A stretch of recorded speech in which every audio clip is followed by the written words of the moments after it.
này không khí trong lành đấy anh Phương nhỉ? Vâng. Mà anh Phương dậy sớm rồi đấy. Lúc tôi dậy tôi đã thấy anh Phương dậy làm được nhiều việc rồi. Dạ vâng, chắc cô cũng ngủ với con thêm một lúc nữa. Tôi cũng dậy sớm quen rồi anh Phương ạ. Kiểu như Vâng. chắc vẫn còn đang ngủ. Tôi vào xem con bé một chút nhé. Vâng.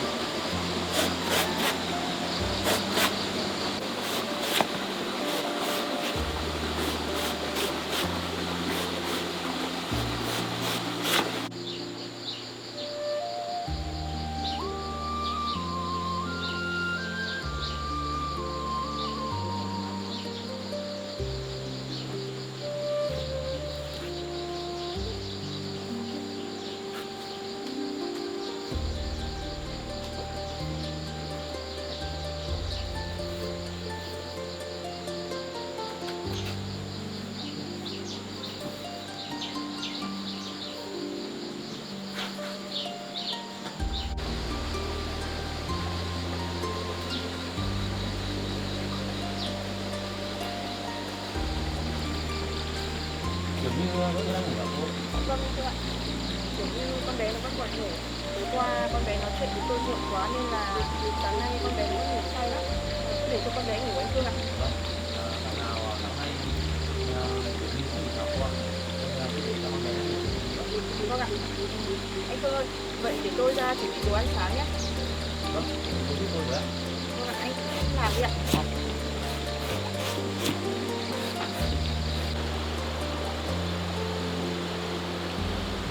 Cô ơi, sáng nay tôi đi mua bún rồi cô ạ.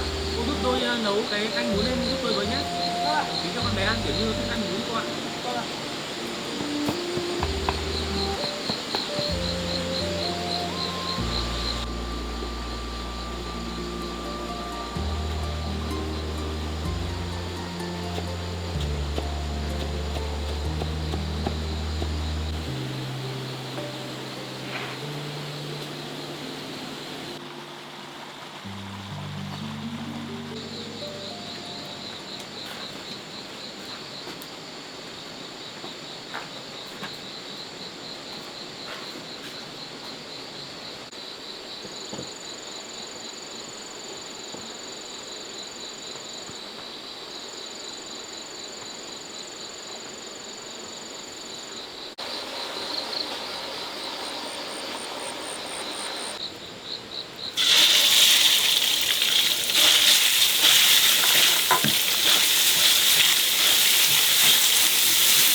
Đàn nhang của anh Phương lớn nhanh rồi đấy. Lần trước vào tôi thấy đàn nhang nhỏ ở dưới chùa dưới kia nó cũng nhỏ nhỏ hơn. Đợt này vào thì nó lớn nhanh quá.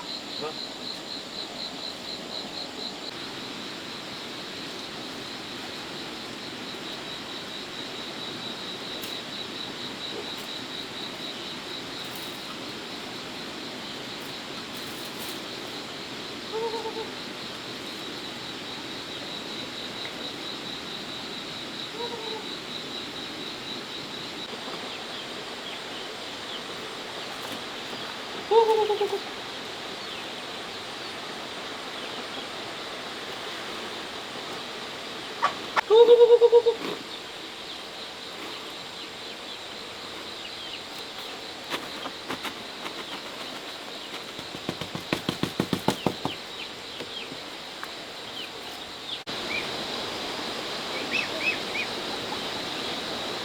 Ngang lớn nhanh thật đấy. Con to thì kiểu rồi.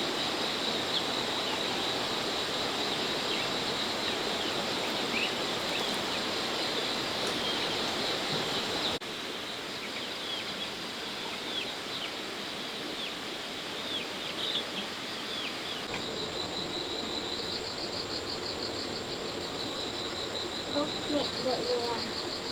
Tối qua có mẹ ở đây, mình ngủ ngon thật đấy.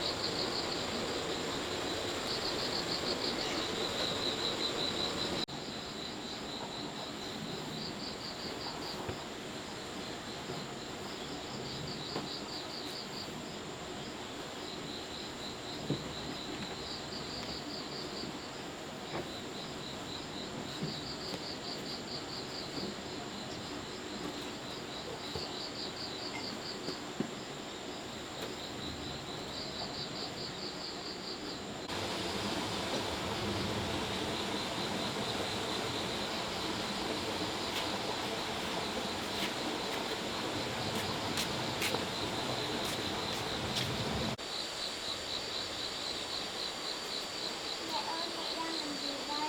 Tiểu Như ơi, con dậy rồi à? Mẹ đang chuẩn bị đồ ăn sáng. Mẹ thấy Tiểu Như ngủ ngon quá nên là mẹ cứ để cho Tiểu Như ngủ. Sáng nào hôm nay con cũng được nghỉ học mà. Mẹ ơi mẹ, để con đi đánh răng xong tí nữa con đánh răng xong. Mẹ tết tóc cho con nhé. Được rồi, thì Tiểu Như đi đánh răng rửa mặt đi. Rồi chút nữa vào mẹ sẽ chải tóc cho con nhé. Tiểu Như con dậy ra con. Vâng. Con đi đánh răng rửa mặt đi, con vào ăn sáng. Cô nấu ăn sắp xong rồi cô. Vâng, tôi cũng nấu sắp xong rồi anh Phương ạ. Thì con đi rửa mặt đi nhé. Vâng ạ.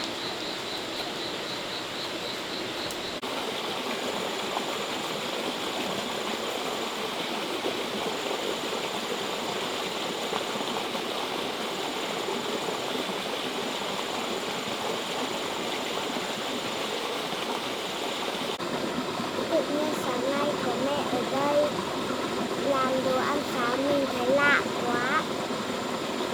Mình ước gì mỗi sáng mẹ cũng ở đây cùng mình.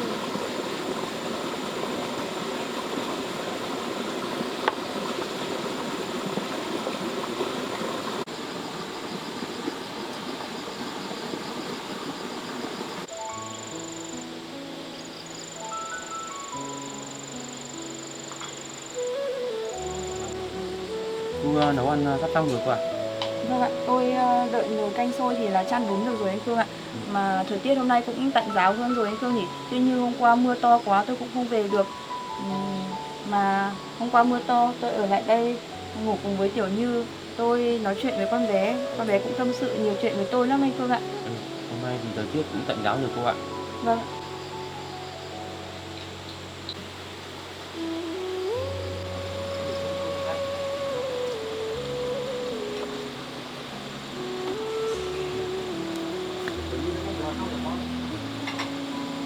Rửa mặt xong rồi à? Thế thì mình chải tóc cho con nhé. Vâng, vậy anh Phương chải nốt cho tôi nhé. Tiểu Như ra đây buồn thì phải tóc cho con.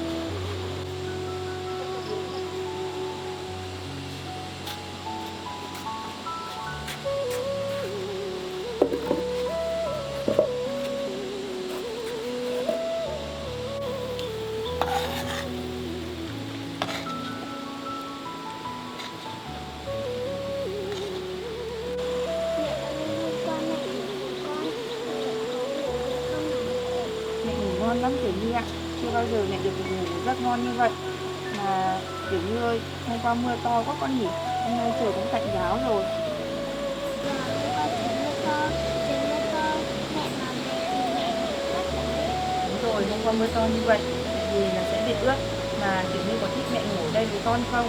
Có ạ. Mẹ ơi, cũng may là trời mưa to nên mẹ mới ở đây ngủ với con mẹ ạ. Vậy lần sau mẹ sẽ vào đây ngủ với Tiểu Như nhiều hơn con nhé. Vâng ạ.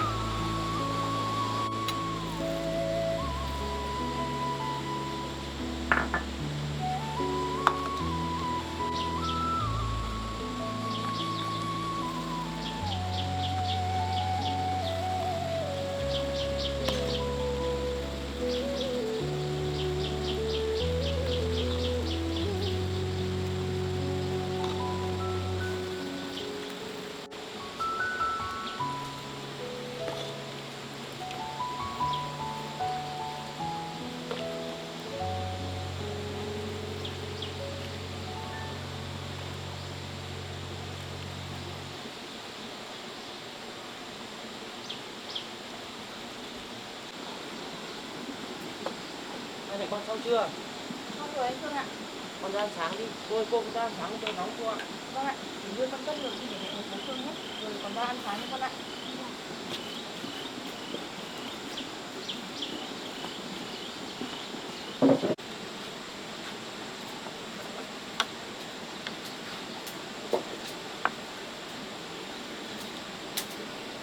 Để tôi lấy đũa anh Phương ạ. Vâng.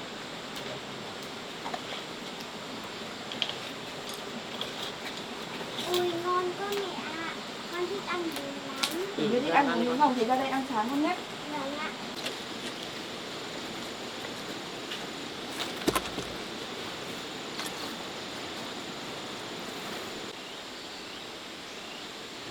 Tôi xin ạ.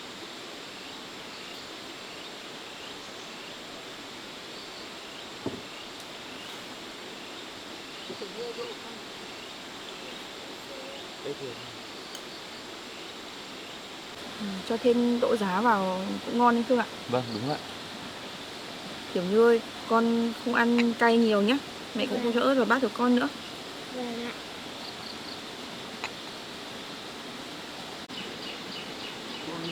Vâng ạ. Con ăn nhiều vào Tiểu Như nhé. Hôm nay Tiểu Như được nghỉ học đúng không? Măng ớt của anh Phương là ngon quá. Ăn tầm ăn cô ạ, ngon lắm cô ạ. Con thổi đi nhé. Tôi mời anh Phương, Tiểu Như con ăn đi.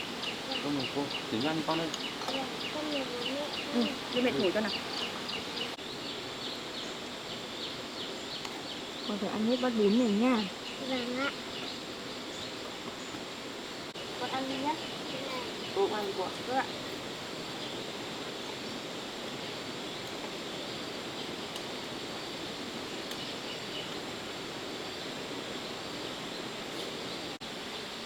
Bố ơi, hôm qua mẹ ngủ cùng con nói chuyện với mẹ lâu lắm. Mà bố ngủ ở cái phòng của con, bố có ngủ được không? Bố ngủ được con ạ. Vâng.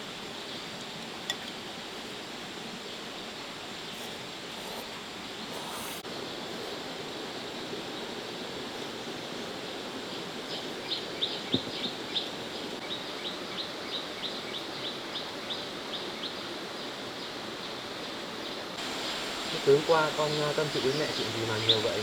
Bố đến muộn rồi mà hai mẹ con vẫn nói chuyện. Con ngủ chuyện với mẹ lắm. Kiểu như con bé hỏi tôi rất là nhiều chuyện anh Phương ạ. Vâng. Con bé cũng kể cho tôi rất là nhiều điều ở lớp, rồi những kỷ niệm của con bé với anh Phương nữa. Tôi cũng lắng nghe con bé nói chuyện nên là muộn cũng không ngủ được. Mà anh Phương tối qua nghe tôi nói chuyện không ngủ được ạ. Vâng, tôi nghe một lúc rồi tôi cũng ngủ thôi cô ạ. Kiểu như con ăn đi nhé.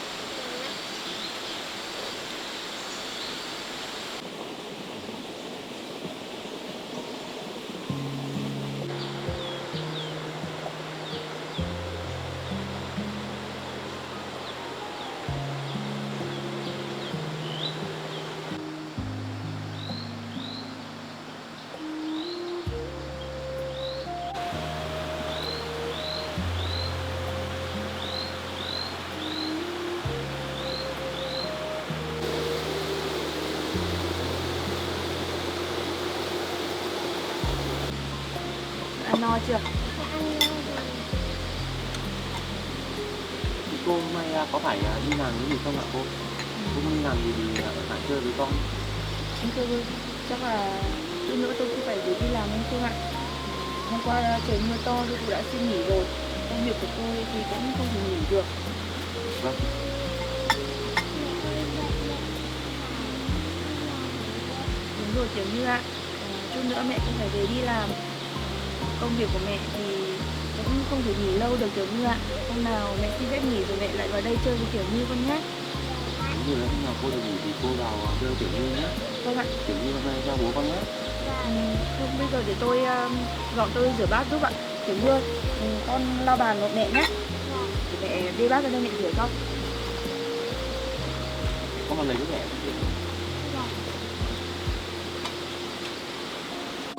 Đúng rồi, mình phải nhấc cái bồn này trong bếp mà vẫn còn thiếu một chút đồ nữa. Chút nữa mình ra ngoài kia mình phải mua thêm. Con lau bàn đi.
cái việc nhỏ như này con sẽ giúp bố Phương làm việc mẹ ạ.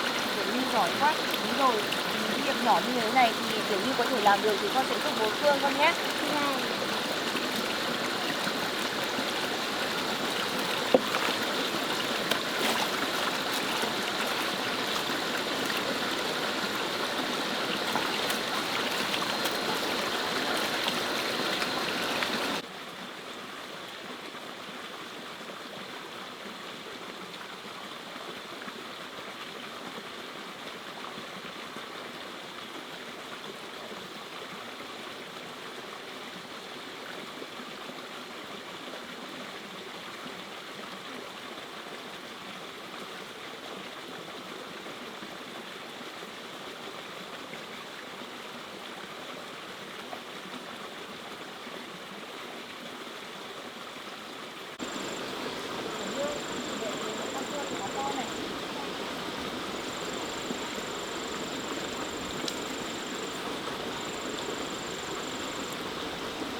Anh Phương lắp cái bồn rửa ở đấy ạ. Vâng, tôi định lắp cái bồn rửa ở đây cô ạ, nhưng mà nó còn thiếu chút đồ nữa. Vâng, tôi thấy lắp ở đây cũng hợp lý đấy ạ. Vâng, trong này nhiều nước tiết kiệm mưa gió không phải ra ngoài nữa cô ạ.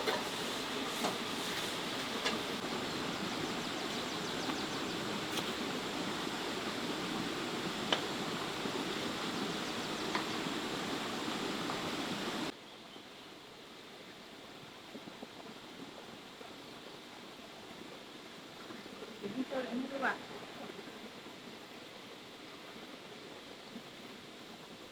Ngoan thì Tiểu Như nhỉ.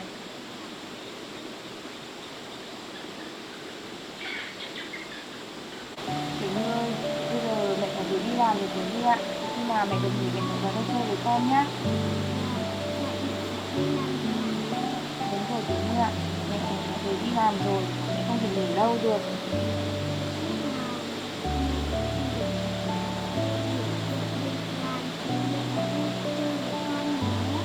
Đúng rồi, khi nào xin phép nghỉ được thì mẹ sẽ lại vào đây thăm Tiểu Như con nhé.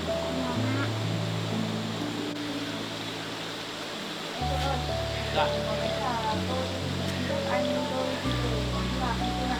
Vâng, vậy là có cô bận công việc của cô cũng về đi làm công việc cô ạ. Vâng ạ. Đi làm cái đồ nhé.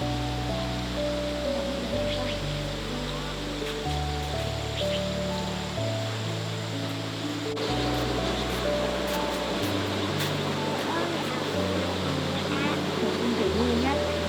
Con ở với bố Phương, con phải ngoan như chưa?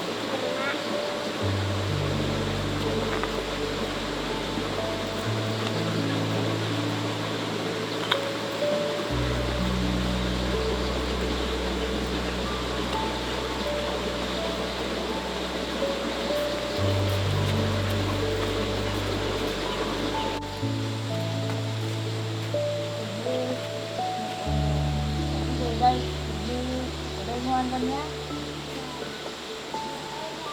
Mẹ ơi, thế mẹ về cẩn thận nhé. Lúc nào mẹ nghỉ thì mẹ vào đây chơi với con sẽ nhớ mẹ nhiều lắm. Thật nhớ Tiểu Như lắm. Mẹ sẽ vào đây thăm con thường xuyên. Con phải ngoan nhé. Vâng ạ. Tiểu Như ơi, con để cho mẹ về. Khi nào mẹ rảnh mẹ tới thăm con nhé. Cô ơi, khi nào cô rảnh cô cứ tới thăm chơi với Tiểu Như cô nhé. Vâng, tôi cảm ơn Phương nhiều lắm. Vậy tôi xin phép anh Phương tôi đi về đấy ạ. Vâng, vậy thì cô bận việc cô cứ về đi cô ạ. Về con nhé. Vâng ạ. Con chào mẹ. Chào con nhé. Vâng ạ. Đi về con ạ.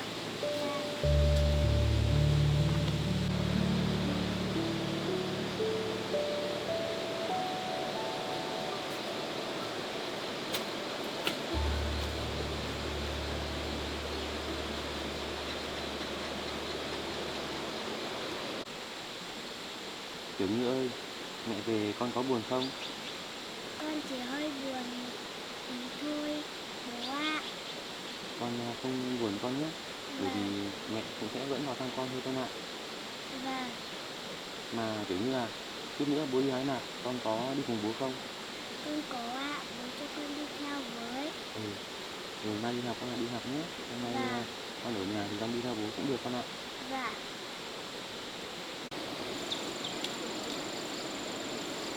Bố ơi, vậy để con đi thay quần áo, xong con lấy đôi ủng để trước bố mua cho con bố ạ.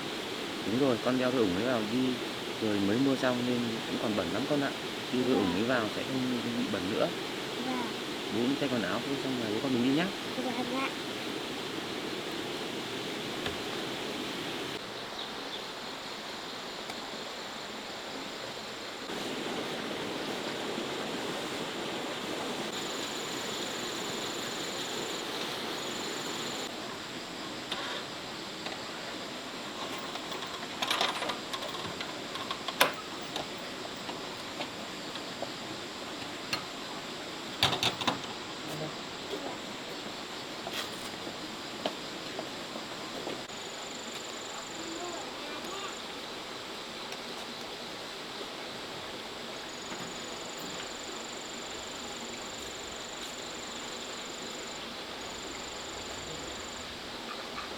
Ở nhà nhá, trong nhà nhá.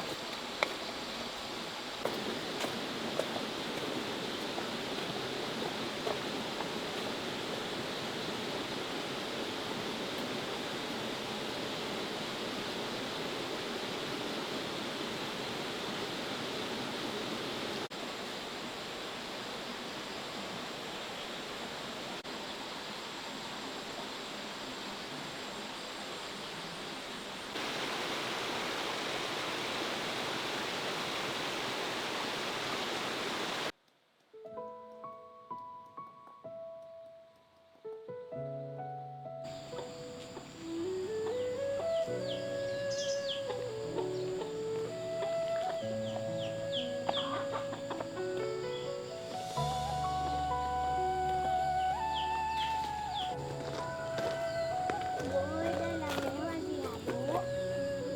Cây hoa này là gọi là cây hoa dâm bụt con ạ. Vâng. Hoa đỏ đẹp nhỉ.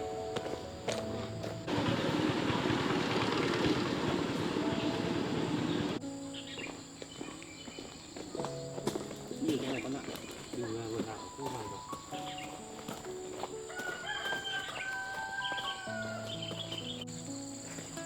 Bố ơi, có đôi ủng này thì đi đâu cũng không bị bẩn dưới ủng. Đúng rồi, không đeo không sợ bẩn chân nữa con ạ.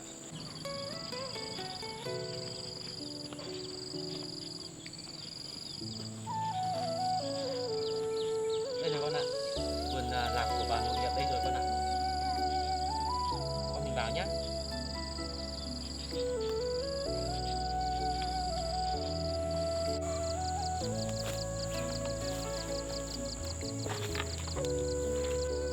Bố ơi, chắc bà nội Nhật quay vào như thế này để cho gà đỡ khỏi vào nhỉ?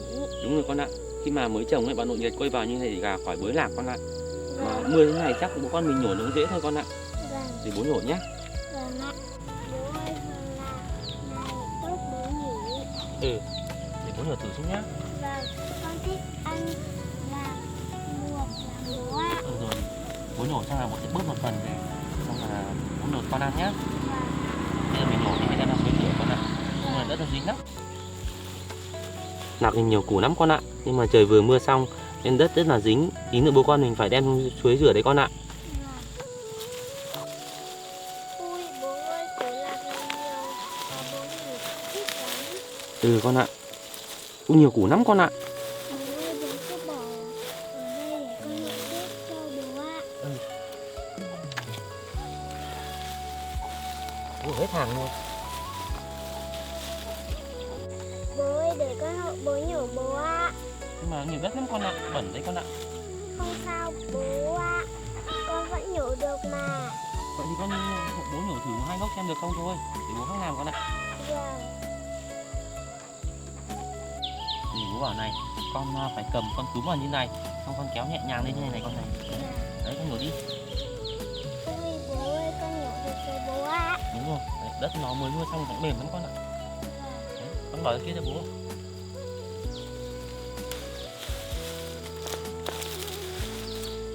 Cẩn thận đấy con nhỉ. Dạ.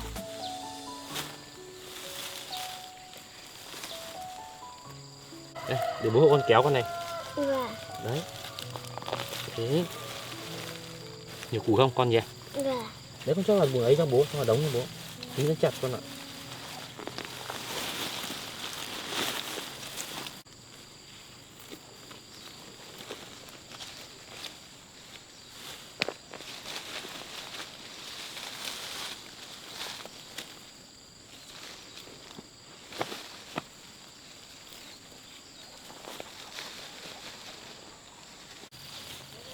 Bố ơi, lạc này nhiều đất bố nhỉ? Đúng rồi Chắc- con ạ. Chắc tí nữa hai bố con mình đi xuống kia để rửa bố nhỉ? Đúng rồi con ạ, phải rửa sạch thì mình mới bán được chứ. Dạ.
Bố ơi, bố có khát nước không hả bố?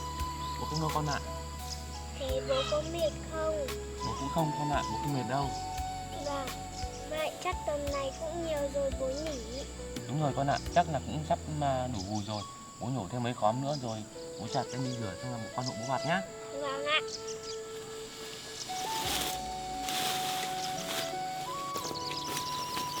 Con cứ ra chỗ kia ngồi nghỉ đi để bố làm cho. Vâng.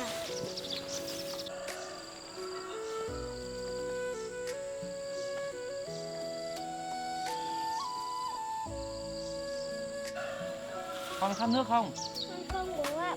Vừa lúc nãy con uống rồi. Vậy con cứ ngồi đấy chờ bố một chút nhé. Vâng.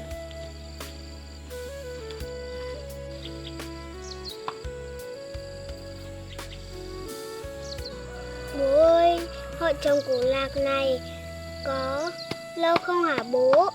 Tầm 3 tháng thì được thu con ạ. 3 Vâng. tháng thì được củ nhiều như thế này con ạ. Vâng.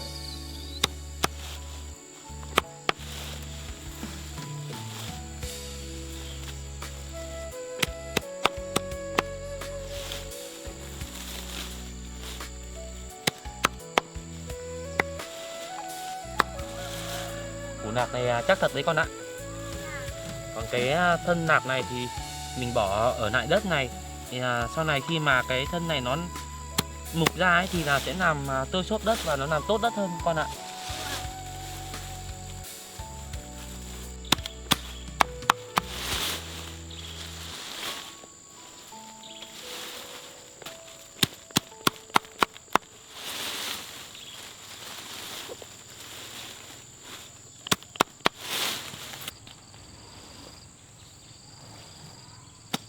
Cháu chào chú.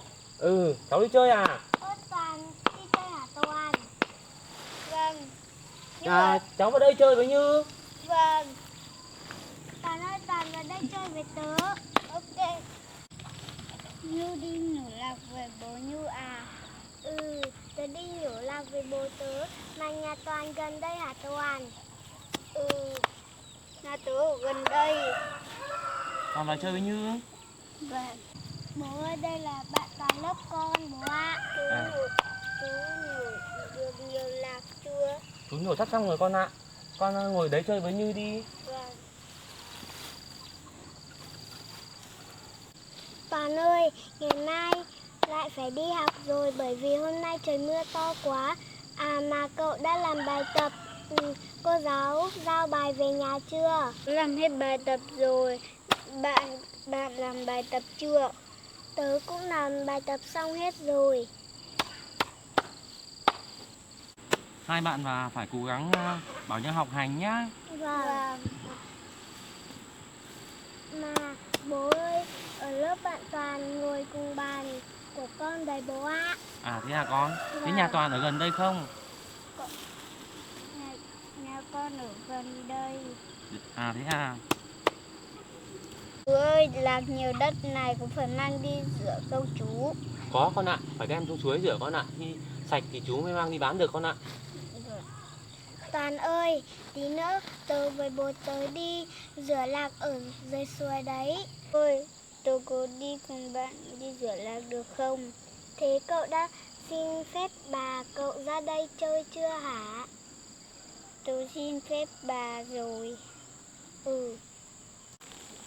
Vậy hả con? Con xin phép bà rồi thì tí nữa xuống kia chơi cùng với Như cũng được con ạ. Vâng. Chờ chú một chút nhá, chú dồn nốt cái này ở bao xong là mình cùng nhau đi nhá. Bố ơi, bố để con ra hộ bố nhặt lạc bố ạ. Ừ, con ra đây hộ Để bố. ra cho nhặt nữa. Ừ, con ra đây hộ chú.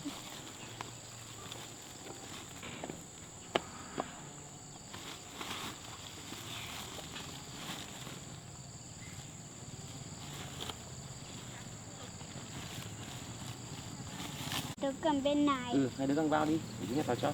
Thế để tớ cầm bên này.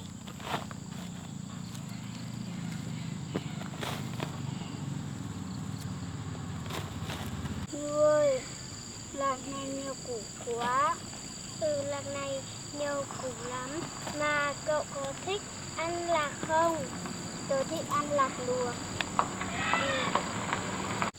Bố ở đây rồi bố ạ. Ừ, vậy thì hai đứa thêm ra để bố nhấc cho. Vâng.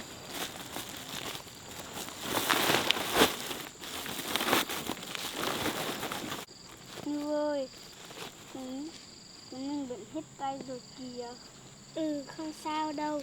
Tí nữa bọn mình xuống suối rồi bọn mình rửa cũng được. Ôi bố ơi, bố có nặng không? Bố có vác được không hả bố? Bố vác được con ạ. Hai đứa ra ngoài trước đi, để bố không khâu xong bố vác ra luôn cùng. Người đi ra ngoài đi. Ừ. Ra không được cái này rồi bà. Ừ.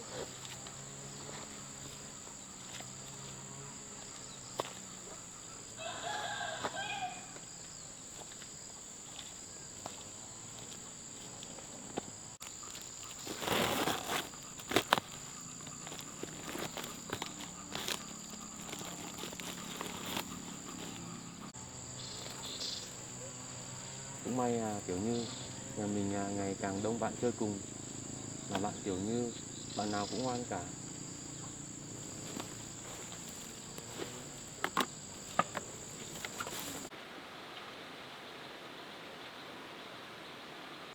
Hai đứa đợi bố nhá. Đợi bố một chút, bố vác cái nặng này xuống suối rồi rửa con ạ. Vâng.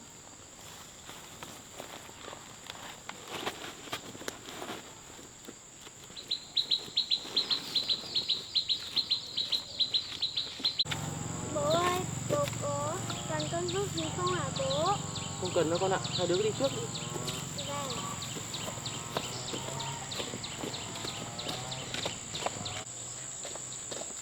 Người nhà tớ ở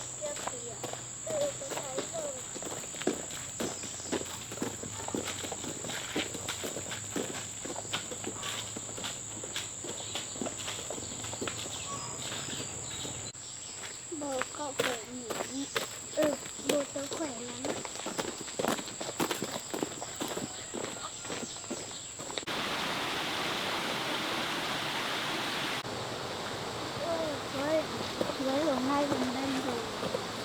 Nhưng mà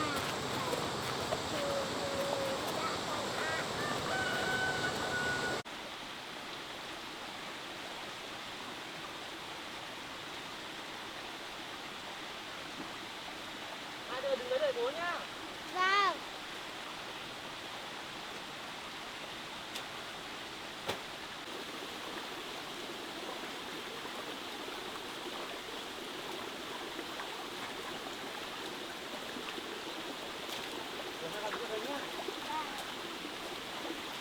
Hai con rửa tay đi, để bố đổ nạp ra, bố còn rửa con ạ. Vâng.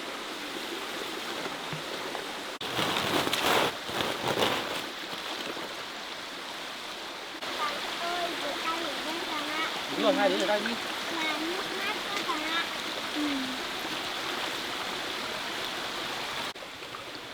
Để bố cởi áo này thì bố rửa nào cũng khỏi bị ướt áo. Vâng.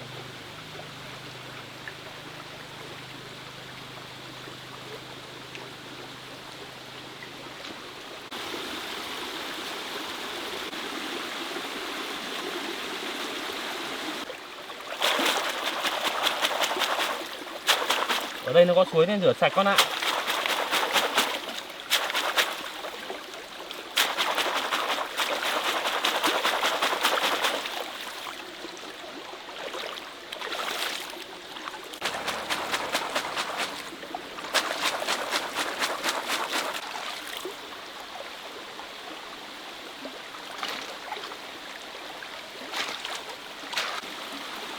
Hai đứa rửa hết quần áo nhá. Vâng.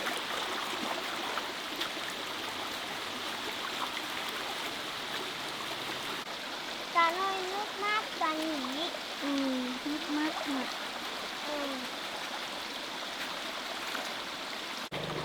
Hai đứa bỏ sang bên này con ạ. Vâng.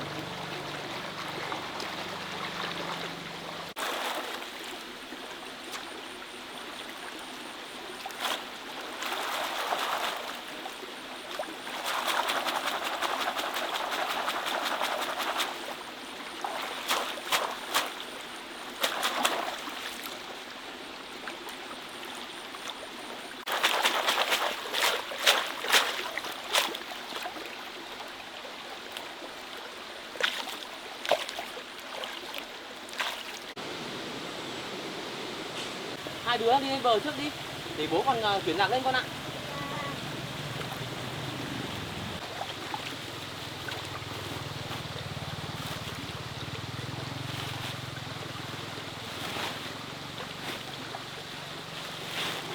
Mình chuyển cái nặng này lên bờ, mình vặt cho nó dễ.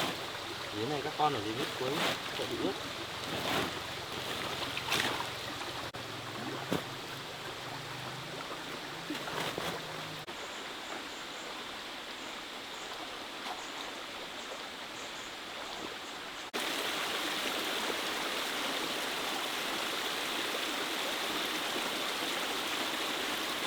Để bố đổ ra đây để vặt nhá. Bố ơi, để con hộ bố vặt bố ạ. Ừ, Cháu không thể. thì cứ vặt với. Tính ơi, con lấy cái rổ ở trong cái gùi ra cho bố. Vâng.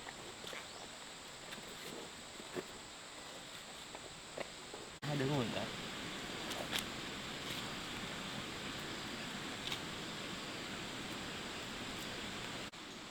Các con có mệt không?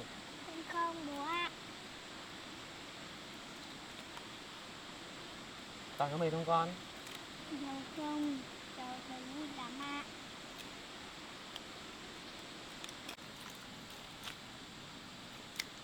Nào nhiều củ thật đấy con nhỉ?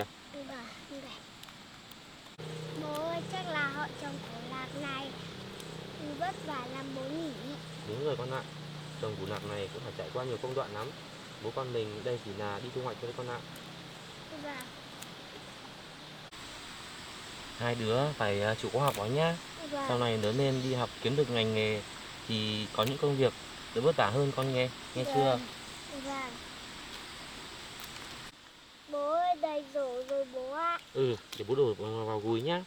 Vâng.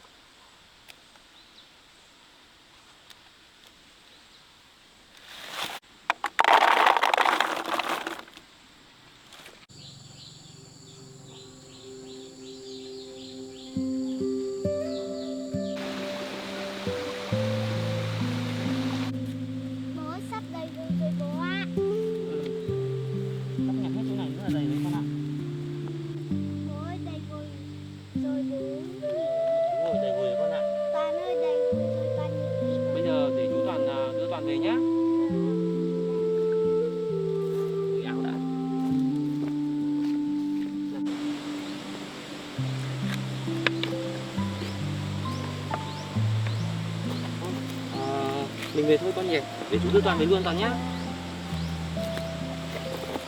Bạn ơi, đi bọn mình đi trước đi. Đi con ơi.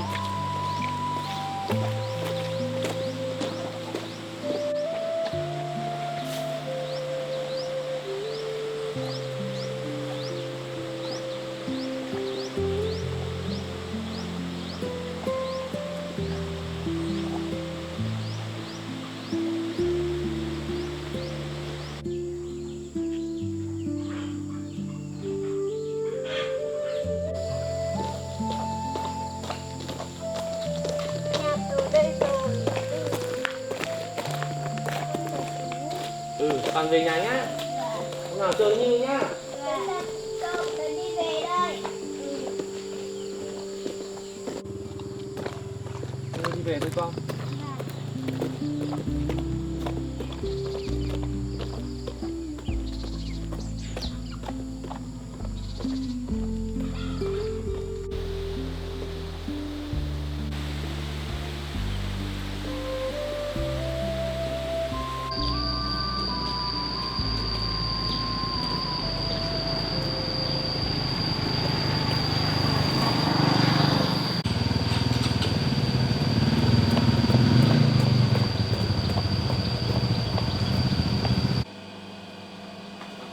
Chào anh ạ. Vâng, chào anh. Anh ơi, anh ở đây anh mua lạc này. Lạc à? Lạc anh em có mua đấy. Anh bán nào nhỉ? Dạ vâng. Anh xem nào ạ. Đẹp đấy.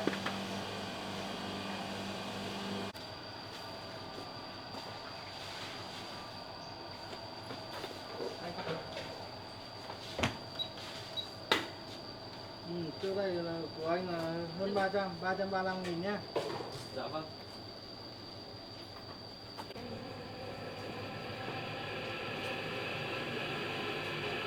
Bố ơi, để con một đứa bắt ra đây bố ạ.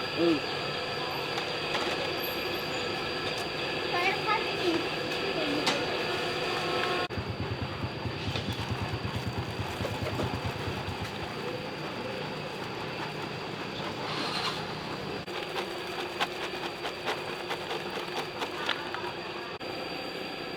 Để bố vẫn lại một ít tí nữa về bố nuôi cho con ăn nhé con nhé.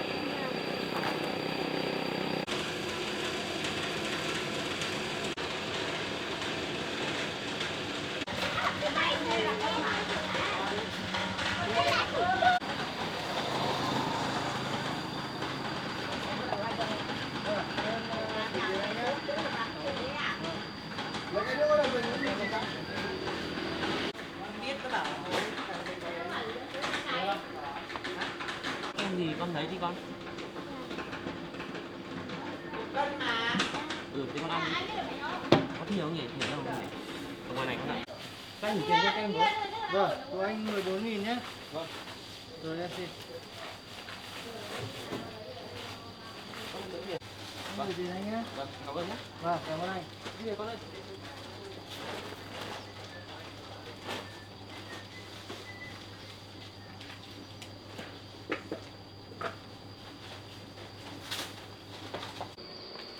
Bố còn phải đi mua bồn đồ nắp bồn nữa con ạ.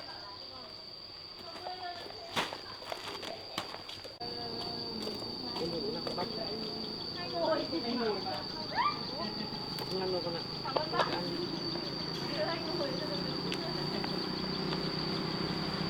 Bố ơi, vì kem thì ngon làm đầy bố ạ. Chút nữa bố ăn kem cùng con nhá. Con cứ ăn đi, bố không ăn đâu con ạ. Đây, con ăn đi. Bố ơi, bố ăn thử một miếng đi bố ạ. Đâu, có những bố con miếng thử nào.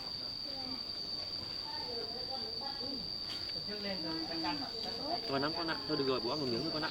Vâng.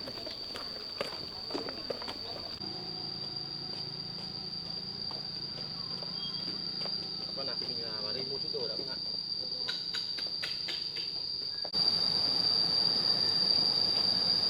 Vâng, rất chào bà. Bà ơi bà, cháu vào đây cháu mua ít ống dẫn nước và mua cái quạt bà.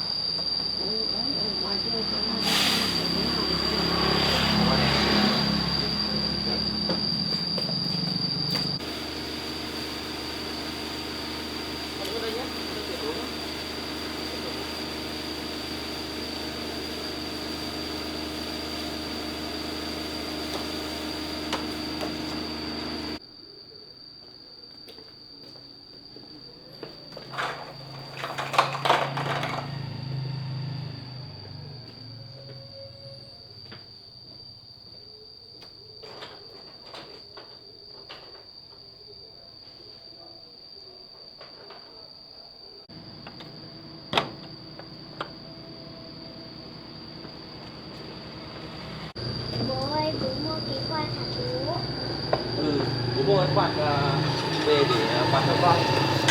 Lúc trời nắng nóng ấy, thì con người học quạt cho nó mát con ạ.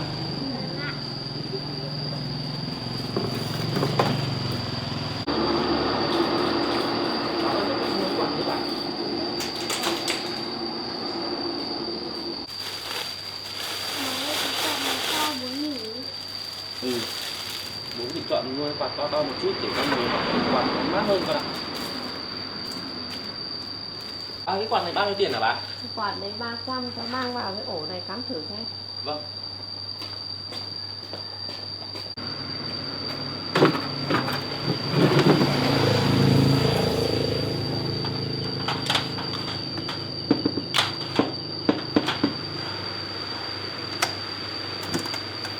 Bố em mắc vào bố nhỉ? Có quạt này thì con mình học nó cũng đỡ nóng hơn con ạ. Bà ơi, cho lấy cái này bà. Đấy, bà tính tiền giúp cháu với hả bà? Uống nước bà. Bà cậu tổng cháu giúp cháu với ạ. Đấy, cái tổng ấy là cái quạt là 300, còn cái kia là 50.000 là 350. Vâng. Tổng.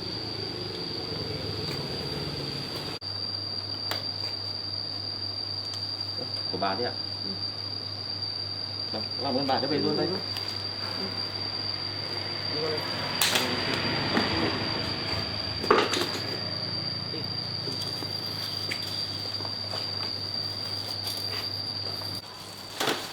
Bố để con cầm cho bố nó ạ. Thôi bố cần rồi con ạ. Con cháu cho bà cho về đây ạ. Cháu cho bà cháu về.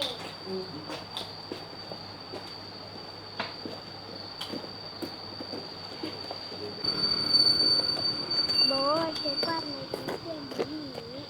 Không sao đâu con ạ. Chỉ cần có quạt cho mát cho con là được con ạ. Rồi bố sẽ làm kiếm thêm tiền. Con không lo đâu con nhé. Vâng ạ.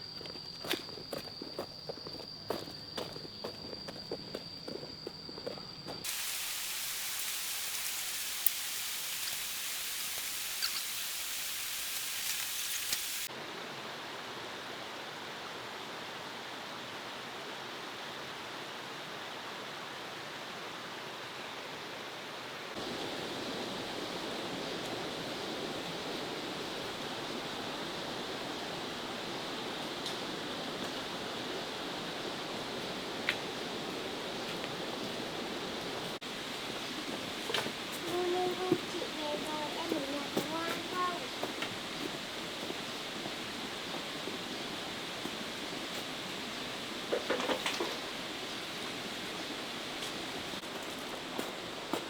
Để bố cắm cái quạt vào cho con ngồi chơi cho nó mát nhé. Để bố đi ngược lại.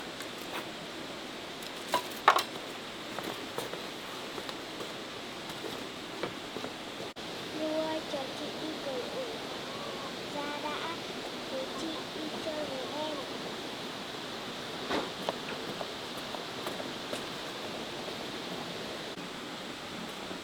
Bố ơi, để con cởi con ủ ra đã bố ạ. Xong con ra đi ngồi chơi nhé, bố đóng quạt cho con.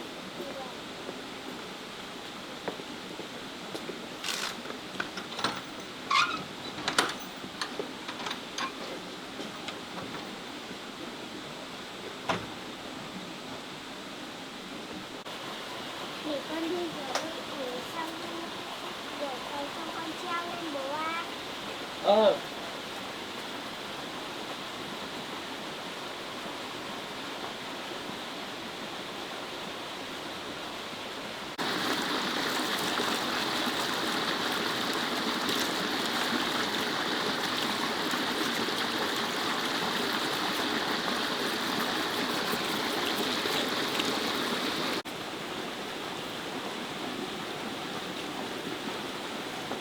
Con để bố gọi nhá.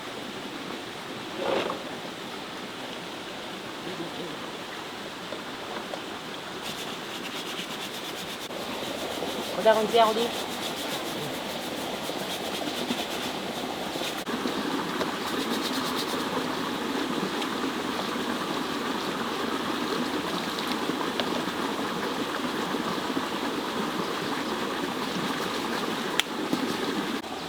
Kiểu như là con vào con lấy khuôn mặt rửa mặt trong mắt con ạ.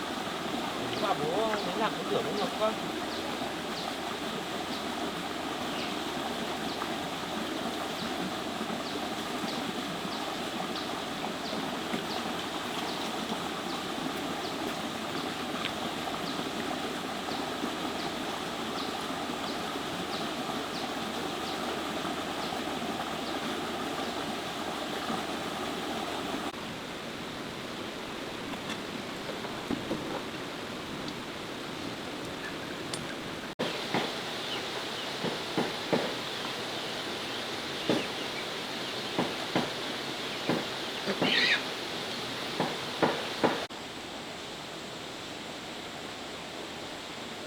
Con đọc truyện đã con. Con ra ngoài bàn đi con ngồi để tí bố bật quạt cho nó mát nhé. Dạ.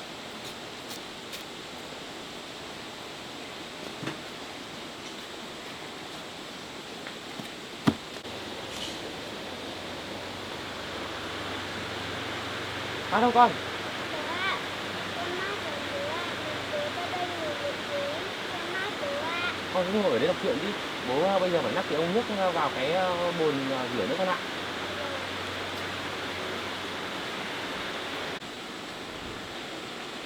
Ừ, mát quá. Nào, bố vừa mới về bố đã phải làm rồi không được học mát. Con ơi, bố lục lạc rồi. Con chờ một chút tí nữa lạc được ăn, con ra ngồi con ăn nhá. Vâng ạ. Bây giờ bố phải đi làm cái dây nước về trồng các thầy nữa con ạ. Vâng. Chuyện này hôm qua mẹ mua cho mình còn chưa được đọc nữa.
Mình phải đi lấy cho bố con mát với bố.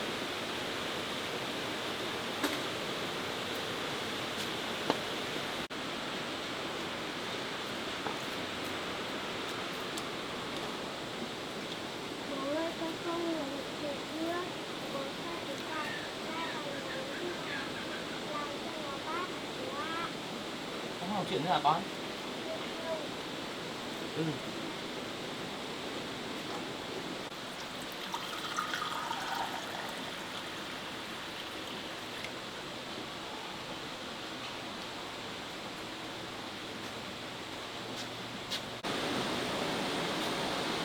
Bố ơi, bố uống nước đi bố ạ. Ừ. Con cảm ơn con nhé. Con vào con đẩy cho bố cái nồi nạp đi cho nó sôi nó chín con ạ.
Thì mình phải đi uống nước đã.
ơi, để con vặn cho bố ạ. Bố nói ống nước rồi. Đúng rồi, con vặn đi. Nước nó ra rồi này bố ạ. Đúng rồi. Thì lúc mưa gió bố con mình rửa tay rửa chân hoặc là rửa rau ở trong này. Bố ơi thích quá bố nhỉ, mà tiện thật đấy. Đúng rồi con ạ. Nó cũng tiện nhưng mà cái nước về đây nó cũng hơi nhỏ. Bởi vì nước mỏ nên đẩy lên đây nó không được mạnh lắm. Nhiều khi mình cần rửa nước nhiều mình phải ra giếng con ạ. Và bố ơi con xoay sang bên này được không hả bố? Đấy, con xoay sang, xoay như này đấy.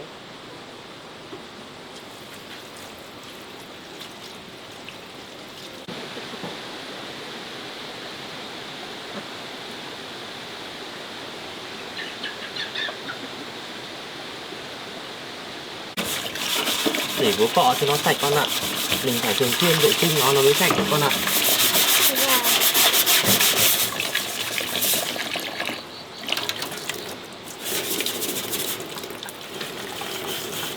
Kiểu như là con ra xem người làm cho bố với.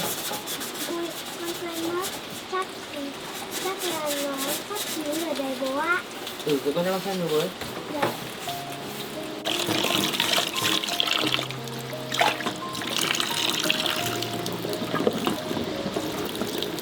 Vậy là từ giờ mình cũng đã lắp được cái bồn rửa trong bếp rồi. Bố ơi là chín rồi bố ạ. Đâu, để bố xem nào. Vâng.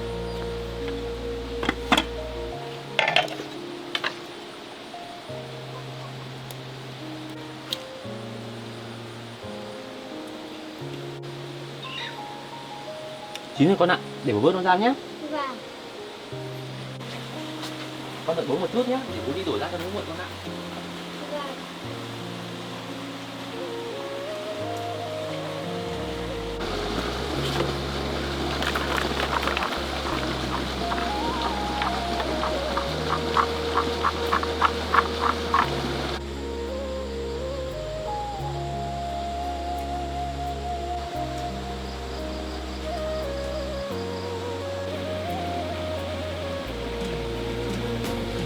Kiểu như ơi, ngoài bạn một con ơi. Con xem người ta.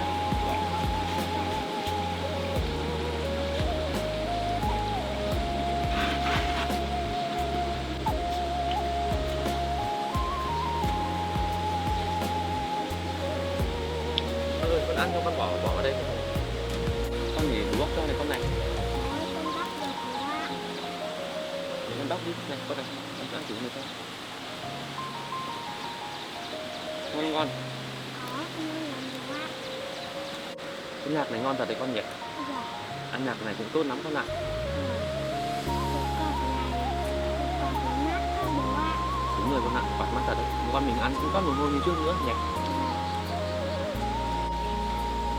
Bố ơi con tự tách được bố ạ. Ừ, con gái bố giỏi quá. Mà cái lạc này có rồng được không hả bố? Rồng được con ạ, làm giống được nhưng mà cái nạc bố con mình hôm nay mình nhổ về là còn non.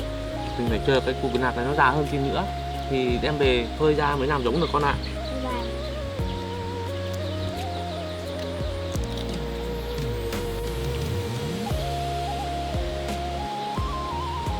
Ngon thật đấy con nhỉ.